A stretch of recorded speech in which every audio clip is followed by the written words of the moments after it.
Today, we're learning how to add filters to your video to enhance its look instantly. Let's jump right in. First, import your video into the timeline and make sure it's selected.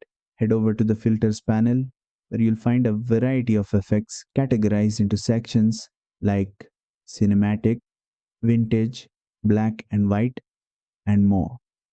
Browse through the options and choose a filter that fits your style. Click on it to preview the effect, and if you like it, drag and drop the filter onto your clip in the timeline. You can adjust the intensity of the filter by selecting it and tweaking the settings in the right side editing panel.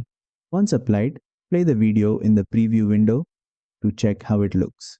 You can also stack multiple filters to create a unique effect, and that's it. Now you know how to add filters in Filmora to enhance your video effortlessly. If this tutorial helped, don't forget to like, share, and subscribe for more quick Filmora tips